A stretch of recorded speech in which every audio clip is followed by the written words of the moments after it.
Welcome to a channel accounts की मस्ती। पिछली वीडियो में हम लोगों ने अकाउंटिंग प्रिंसिपल्स के बारे में जाना। हमने ये जाना अकाउंटिंग प्रिंसिपल्स होते क्या हैं, इसे कौन बनाता है। आज हम लोग बात करेंगे अकाउंटिंग स्टैंडर्ड के बारे में। बात करेंगे अकाउंटिंग स्टैंडर्ड क्या है, क्या वर्ल्ड वाइडली किस अकाउंटिंग स्टैंडर्ड को यूज किया जाता है और इसे डेवलप कौन करता है। बात करेंगे इंट्रोडक्शन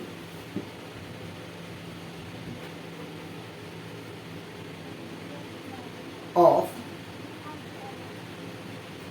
इंडियन अकाउंटिंग स्टैंडर्ड के बारे में। स्टैंडर्ड इंडियन अकाउंटिंग स्टैंडर्ड के बारे में आज हम लोग जानेंगे, इसका इंट्रोडक्शन जानेंगे। देखिए, इंडियन अकाउंटिंग स्टैंडर्ड के बारे में जो नोटिफिकेशन है in India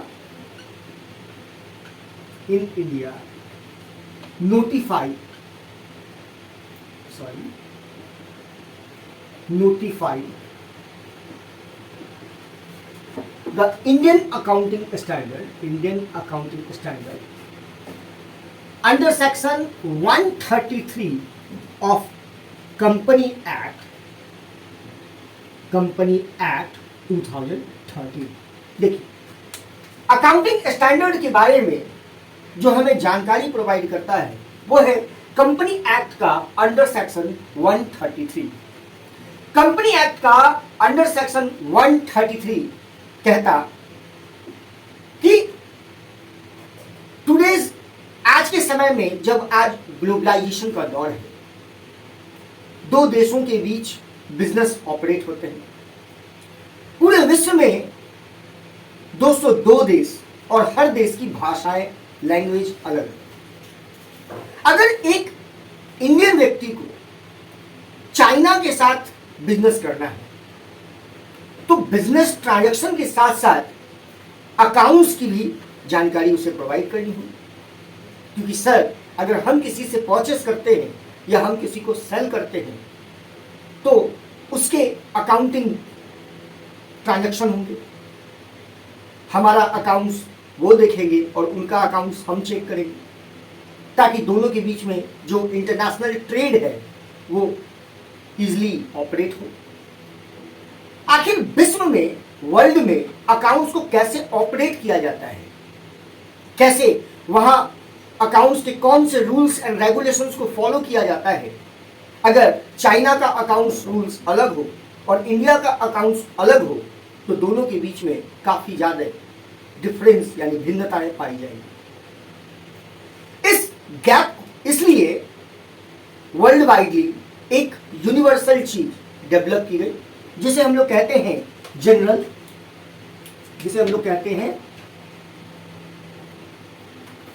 general accepted accounting principles को डेवलप किया गया, जिसे हम लोग सामान्य भाषा में गैप कहते हैं। इस गैप को लाने के पीछे की वजह क्या है? वजह दो देशों के बीच में बिजनेस को बढ़ाना। क्योंकि सर, जब इंटरनेशनल ट्रेड होंगे तो दो देशों के भाषाएं अलग अलग, बिजनेस के ऑपरेट करने के तरीके अलग अलग, आखिर तो दोनों देश के अकाउंट्स भी अलग होंगे। तो आखिर दो देशों के बीच में कैसे बिजनेस ऑपरेट होगा? इसे यूनिवर्सली एक सिस्टम अप्लाइड किया गया जिसे हम लोग गैप के नाम से जानते हैं, जनरल एक्सेप्टेड अकाउंटिंग प्रिंसिपल्स के नाम से जाना जाता है। अब ये अकाउंटिंग प्रिंसिपल्स दो प्रकार के हैं, ये गैप दो प्रकार के। एक है नेशनल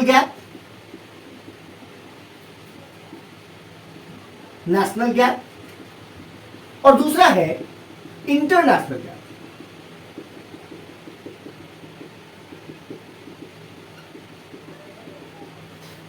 नेशनल गैप लाइक हमारा Indian accounting standard, Indian AS and US AS. ठीक उसी प्रकार एक इंटरनेशनल गैप है।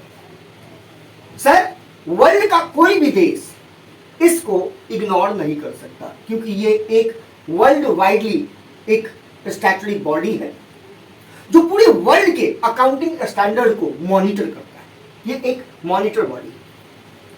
अब एक सवाल, सर आखिर इंटरनेशनल गैप वर्क कैसे करता है, इसके फंक्शंस क्या क्या है? आइए इसके बारे में बात करें।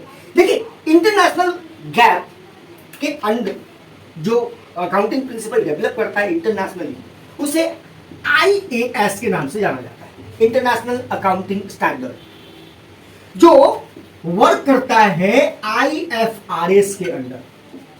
IFRS international financing reporting systems, ये एक इंटरनेशनल बॉडी है IFRS, जिसके अंडर इंटरनेशनल अकाउंटिंग स्टैंडर्ड, मैं आपको मेंशन कर दूं, इसको कहते हैं इंटरनेशनल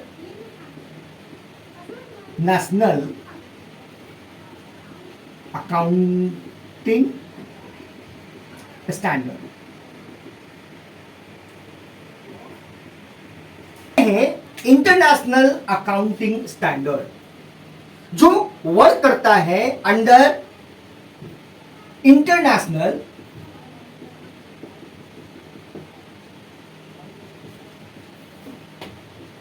फाइनेंशियल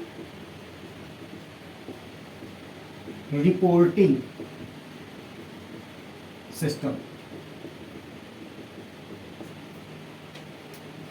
जो वर्क करता है IFRS के अंडर, जिसे इंटरनेशनल फाइनेंसिंग रिपोर्टिंग सिस्टम के नाम से जाना जाता है।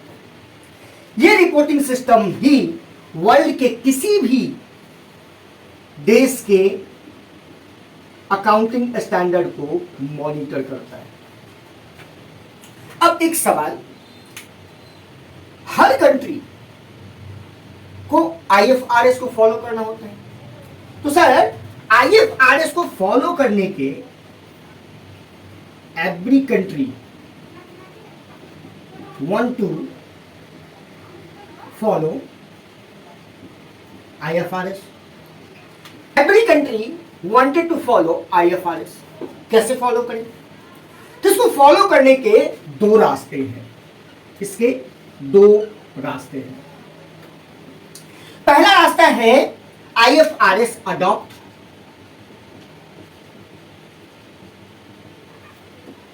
जिसके अंदर IFRS जो भी रूल्स एंड रेगुलेशन को डेवलप करती है, उन सभी रूल्स एंड रेगुलेशन को अडॉप्ट करना।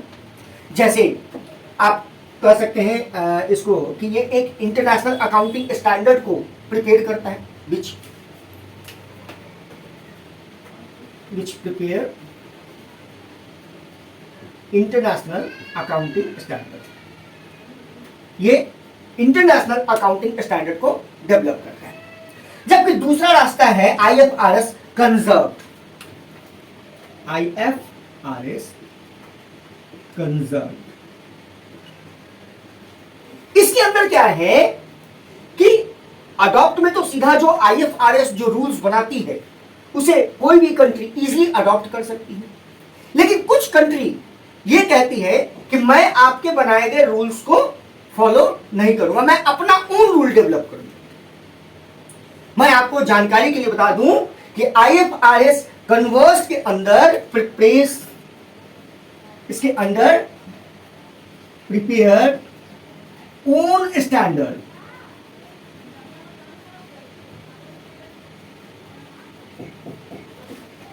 यहां अपना ओन स्टैंडर्ड डेवलप किया जाता है। लाइक इंडिया, सर इस IFRS कंजर्व में ही इंडिया आता है। इंडिया ICAI IFRS कंजर्व को फॉलो करती है, जहां इंडिया खुद अपने सभी अकाउंटिंग स्टैंडर्ड को डेवलप करती है और उस डेवलप्ड जो अकाउंटिंग स्टैंडर्ड होते हैं उसे इंटरनेशनली उसे अडॉप्ट करने के लिए भेजा जाता है। अगर DARD मतलब prepare own standard, like India, sir India किसी भी स्टैंडर्ड को डेवलप करती है स्वयं। डेवलप कौन करती है, जिसके बारे में मैंने आपको पिछली वीडियो में बताया। ICAI हमारे देश का अकाउंटिंग स्टैंडर्ड का थिंक टैंक है।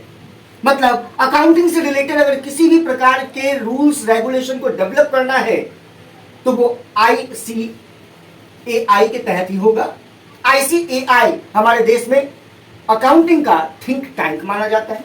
तो इंडिया में जो फॉलो किया जाता है उसे आईएफआरएस कंजर्व कहा जाता है, जबकि अन्य देश जो अपना अकाउंटिंग स्टैंडर्ड स्वयं डेवलप नहीं कर सकते वो आईएफआरएस को डायरेक्ट अडॉप्ट कर लेते हैं। आइए हम बात करेंगे कि इंडिया में आखिर कैसे कोई रूल्स डेवलप किए जाते हैं और भारत के पास कितने अकाउंटिंग स्टैंडर्ड हैं, इसके बारे में हम लोग बात करेंगे।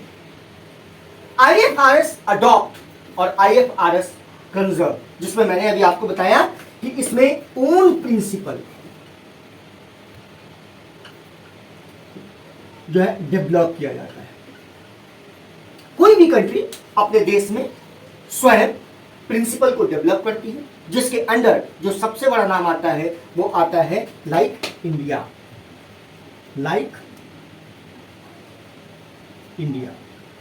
इंडिया एक ऐसी कंट्री जहां आईसीएआई स्वयं रूल्स को, अकाउंटिंग स्टैंडर्ड को डेवलप करती है। अब हम लोग बात करेंगे कि आखिर इंडिया में अकाउंटिंग स्टैंडर्ड डेवलप कैसे होते हैं। बात करें, देखिए, ओन प्रिंसिपल डेवलप करने के लिए हमारे देश में मिनिस्ट्री ऑफ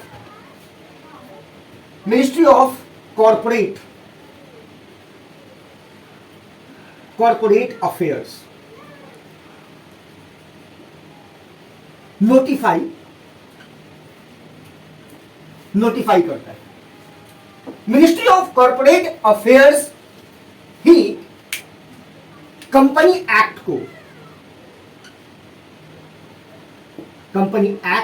को नोटिफाई करता है, जिसके अंदर जो चेंजेस है वो 16 फरवरी 2015 को किया गया। 16 फरवरी 2015 को सब्सटेंटली कंपनी एक्ट, जिसे हम लोग इंडियन अकाउंटिंग स्टैंडर्ड कहते हैं, substantially the MC has notified, मैंने लिखा इसके बारे में क्या, substantially notified, MCA has notified the company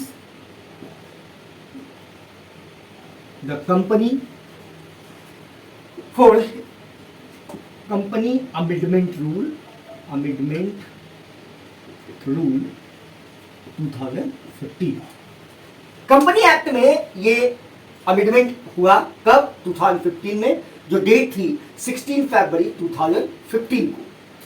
ये कैसे वर्क करती है और कैसे नया जो है अकाउंटिंग स्टैंडर्ड डेवलप होता है, इसके बारे में हम लोग चर्चा करेंगे। सबसे पहले हम लोग बात करें इंडियन आईसीएआई के बारे में। देखिए, इंडियन आईसीएआई के अंडर सबसे पहले इसे दो भागों में बांटा जाता है। अगर सबसे पहले जो डिपार्टमेंट है, मैंने आपको पहले ही बताया था कि दो डिपार्टमेंट है, एक है एएसबी अकाउंटिंग स्टैंडर्ड बोर्ड और दूसरा है MCA ministry of corporate affairs. देखिए, मिनिस्ट्री ऑफ कॉर्पोरेट अफेयर्स से कंपनी से रिलेटेड जितने भी रूल्स हैं उसको नोटिफाई करती है, जबकि एएसबी, जिसे हम लोग अकाउंटिंग स्टैंडर्ड बोर्ड कहते हैं, जिसका निर्माण 1977 में किया गया, ये अकाउंटिंग स्टैंडर्ड के बारे में सोचती है और अपना ध्यान, अपना जो डेवलप्ड रूल्स हैं वो नकाश को, जो अब प्रेजेंट में नेफ्रा है, उसे सेंड करती है। नेफ्रा यानी नेशनल फाइनेंसिंग रिपोर्टिंग अथॉरिटी को वो भेजती है। नेफ्रा इसके बारे में सोच करके इसके जितने भी रूल्स हैं उसे वेरीफाई करके अकाउंटिंग स्टैंडर्ड बोर्ड को रिटर्न करती है और अकाउंटिंग स्टैंडर्ड बोर्ड इसे पूरी तरीके से आईसीए को हैंडओवर करती है और आईसीएआई आईएफआरएस को ट्रांसफर करती है, जिसके बाद वो एक रूल में कन्वर्ट होता है। हमारे देश में दो नए, अगर हम लोग अकाउंटिंग स्टैंडर्ड की बात करें तो इंडियन अकाउंटिंग स्टैंडर्ड की हम लोग बात करें तो दो तरीके हैं। देखिए, एक बात मैं बता दूं, जितने भी आईएफआरएस से डेवलप्ड है अकाउंटिंग स्टैंडर्ड, उसकी संख्या कुल 33 है। यानी आईएफआरएस जितने भी अकाउंटिंग स्टैंडर्ड को डेवलप की है वो कुल 33 है, जबकि इंडिया के पास जितने भी नोटिफाइड अकाउंटिंग स्टैंडर्ड है इंडिया के, वो 39 है। 7 कुल 6 अकाउंटिंग स्टैंडर्ड एक्स्ट्रा है। ये अकाउंटिंग स्टैंडर्ड इसलिए भी एक्स्ट्रा है क्योंकि भारत आईएफआरएस कंजर्व को फॉलो करती है, अडॉप्ट को नहीं। अगर इंडिया अडॉप्ट को फॉलो करती तो उसके पास कुल 33 ही अकाउंटिंग स्टैंडर्ड होते, लेकिन इंडिया के पास कुल 39 अकाउंटिंग स्टैंडर्ड है। Due to reason is IFRS conserve, क्योंकि सर इसके अंदर आईएफआरएस का रूल कहता है कि they develop the own principles. Means ये जो 6 एक्स्ट्रा अकाउंटिंग स्टैंडर्ड है ये खुद इंडिया का डेवलप किया हुआ अकाउंटिंग स्टैंडर्ड है जो इंडिया में ही फॉलो होते हैं। आज की वीडियो आपको कैसी लगी इसे कमेंट करें। किसी भी प्रकार का अगर आपके मन में सवाल हो, क्वेश्चंस हो, तो उसे कमेंट बॉक्स में लिखें। मैं एज सुन एज पॉसिबल आपको आंसर देने की कोशिश करूंगा। मिलते हैं अपने नेक्स्ट वीडियो में एक नई इंफॉर्मेटिव वीडियो के साथ। तब तक के लिए थैंक यू।